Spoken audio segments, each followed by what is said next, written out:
कहानी का शीर्षक है वीरानगी। एक हंस और हंसनी कहीं से उड़ते हुए आकर एक गांव के एक वृक्ष पर बैठ गए। बैठने के बाद हंसनी ने गांव के चारों तरफ अपनी दृष्टि दौड़ाई। उसे महसूस हुआ कि गांव बहुत वीराना दिख रहा है। उसने हंस से कहा, तुमने ध्यान दिया, ये गांव बहुत उजड़ा उजड़ा, मनहूस और वीरानगी से भरा दिख रहा है। हंस ने भी चारों तरफ नज़र दौड़ाई और हंसनी से कहा, हाँ, दिख तो मुझे भी रहा है। आखिर इसके पीछे क्या कारण हो सकता है? फिर हंस ने देखा, उसी पेड़ पर एक डाल पर एक उल्लू बैठा है। हंस ने हंसनी को उल्लू दिखाते हुए बताया कि जिस जगह उल्लू होते हैं वह जगह मनहूस और वीरान हो जाता है। उल्लू हंसों की बात सुन रहा था। अगले ही पल उल्लू आकर उनके पास बैठ गया और हंस से बोला कि ये हंसनी मेरी है। हंस हतप्रभ हो गया। सामते हुए कहा, भाई, हंसनी उल्लू की कैसे हो सकती है? अभी तो हम साथ यहाँ उड़ते हुए आए और साथ बैठे हैं। आप तो अभी अभी यहाँ आए और आपने हंसनी को अपना बता दिया। ये कैसे हो सकता है भाई?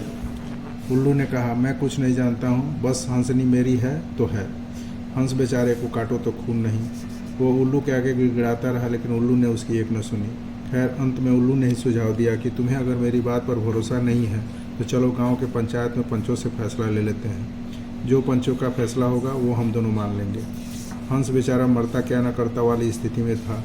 फिर उसे ये भी विश्वास था कि पंच अंधे होंगे तब भी ये बात मान ही लेंगे कि हंसनी हंस की ही है। फिर हंस, हंसनी और उल्लू पंचायत में गए, अपना विवाद सुनाया और फैसला सुनाने को कहा।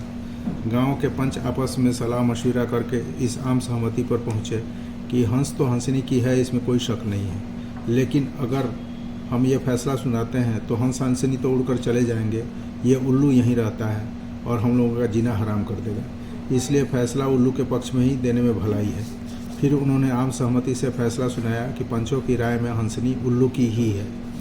हंस और हंसनी के तो होश उड़ गए पंचों की बात सुनकर।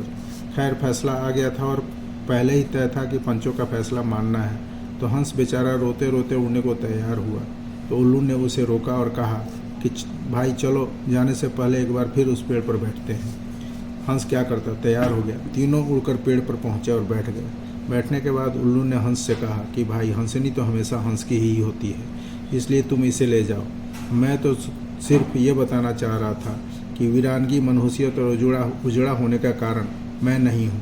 जहाँ के लोग अपनी हानि के डर से गलत का साथ देते हैं वो जगह ऐसे ही वीरान, उजड़ा और मनहूस होता है।